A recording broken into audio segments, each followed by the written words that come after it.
Good morning students. हाँ जी, सो हम आपकी 12th क्लास की ऑर्गेनिक केमिस्ट्री हमने स्टार्ट की हुई थी एंड हम उसमें यूनिट 13 कर रहे थे which is named as amines. ठीक है, हमने आपके 2 टॉपिक कर लिए थे। First topic we had done with the general introduction हमने किया था, वहाँ पे हमने स्ट्रक्चर बताया था। स्ट्रक्चर के बाद हमने क्लासिफिकेशन, देन हमने नॉमेनक्लेचर के बाद हमने आपके मेथड ऑफ प्रिपरेशन किए थे amines के। now we have to start with your next topic and your next topic is physical properties of amines। ठीक है, ये जनरल सी बातें हैं, कोई इतनी टिपिकल बात नहीं है। प्रॉपर्टीज़ मैंने बताया था 2 टाइप की हमने डिस्कस करनी होती है, फिजिकल एंड केमिकल। तो यहाँ पे मैं स्टार्ट कर रही हूँ आपकी फिजिकल प्रॉपर्टी। तो बेसिक है, इसको थोड़ा सा समझ के चलना। फर्स्ट पॉइंट देखो, जो आपके पास लोअर एलिफेटिक अमाइंस होते हैं, लोअर मीन्स जिसका जो मोलर मास है वो क्या होता है, कम होता है, अप टू 3-4 माइंस। ठीक है, ऐसे माइंस जिसमें 3 या ज़्यादा कार्बन हो, 3 या 3 से ज़्यादा। ठीक है, तो उसमें आपके पास जो अमाइंस होते हैं वो गैसेस होते हैं अप टू 3। ठीक है, ये अप टू 3 कार्बन वाले अमाइंस की हम बात कर रहे हैं। यदि 3 या उससे ज़्यादा हो जाएं तो वो आपके लिक्विड्स में कन्वर्ट हो जाते हैं एंड हायर अमाइंस आपके क्या हो जाते हैं, सॉलिड। ठीक है, तो इस चीज़ को थोड़ा सा ध्यान रखना। सेकंड थिंग, यदि मैं यहाँ पे आपकी बात करूँ, ऑर्डर की हम बात करते हैं तो फिशी ऑर्डर होता है जो लोअर अमाइंस होते हैं उनका। ठीक है, कलर की हम बात करें तो जनरली कलरलेस कंपाउंड होते हैं। ठीक है, लेकिन यदि हम एरोमेटिक अमाइंस की बात करें तो यदि उनकी होती है एटमॉस्फेरिक ऑक्सीडेशन, तब उनमें कलर आ जाता है। ठीक है, थर्ड पॉइंट आपके पास सॉल्युबिलिटी का हम डिस्कस कर लेते हैं। ऑलवेज हम करते ही हैं हर एक टाइप के ऑर्गेनिक कंपाउंड में। यदि हम अमाइंस की सॉल्युबिलिटी की बात हम करें तो जो आपके लोअर एलिफेटिक अमाइंस हैं, लोअर एलिफेटिक अमाइंस, वो आपके वाटर में सॉल्युबल होते हैं। ठीक है, they can be soluble in water.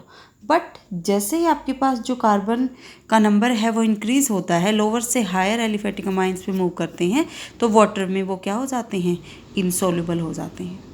Insoluble क्यों होते हैं? क्योंकि आपके पास जो आर है, हाइड्रोफोबिक पार्ट होता है, जो आपके पास हाइड्रोकार्बन्स होते हैं दे आर हाइड्रोफोबिक।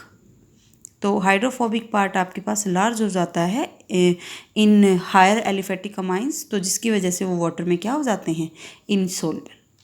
ठीक है, तो यहाँ से आपको क्या पता लगा, यहाँ से आपको पता लगा कि वाटर में जो हायर अमाइंस है वो तो इनसॉल्युबल होते हैं, मीन्स वो किस में सॉल्युबल करेंगे, सॉल्युबल होंगे ऑर्गेनिक सॉल्वेंट में।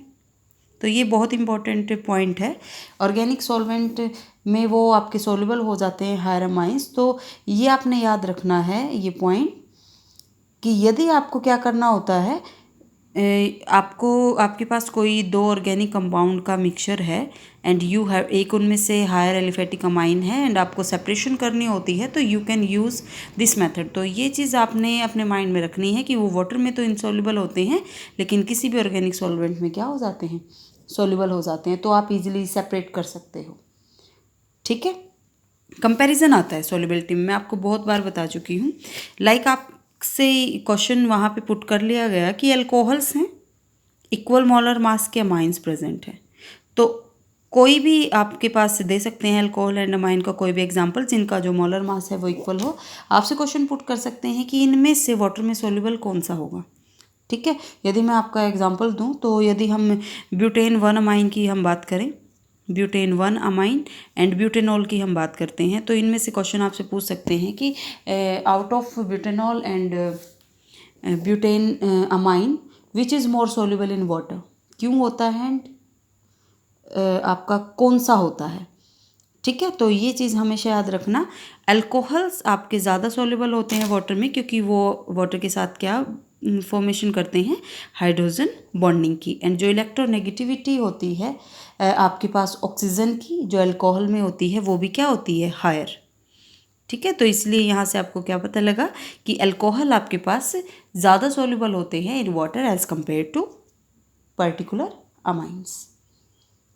ठीक है, रीज़न आ जाएगा उसके पास उसमें हाइड्रोजन बॉन्डिंग का।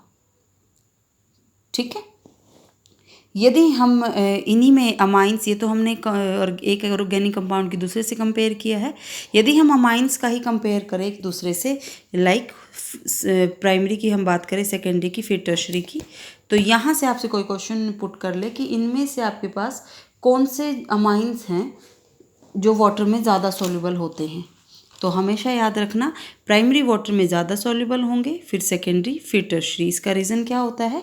इसका रीज़न होता है हाइड्रोजन बॉन्डिंग, क्योंकि जो प्राइमरी वाला है उसमें आपके पास क्या प्रेजेंट होते हैं? 2 हाइड्रोजन प्रेजेंट होते हैं, like this RNH2, this is primary, RNH this is secondary, and sorry R2 हो जाएगा ये, and R3N this is tertiary. तो टर्शरी तो आपका इनसॉल्युबल ही हो गया वाटर में, क्योंकि कोई भी हाइड्रोजन प्रेजेंट नहीं है। हाइड्रोजन प्रेजेंट नहीं है तो हाइड्रोजन बॉन्ड नहीं बनेंगे, ठीक है। यहाँ पे जो आपके पास अमाइंस प्रेजेंट है, ये वाटर मॉलिक्यूल के साथ क्या फॉर्मेशन करेंगे?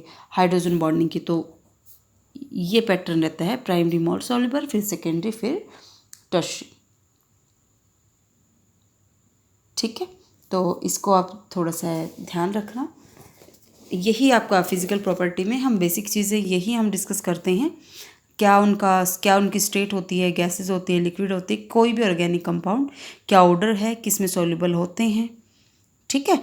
एंड कंपैरिजन हम करते हैं बेसिकली जो ऑर्गेनिक कंपाउंड है उनका, ठीक है। नेक्स्ट वीडियो में हम करेंगे केमिकल रिएक्शंस, ठीक है। वहाँ से आपका एक बहुत इंपॉर्टेंट क्वेश्चन आपका निकल के आता है बेसिक करैक्टर के ऊपर, बेसिक करैक्टर ऑफ अमाइंस के ऊपर CBSE बोर्ड जनरली क्वेश्चन पूछ लेता है, तो वो हम नेक्स्ट वीडियो में डिस्कस करेंगे। Thank you.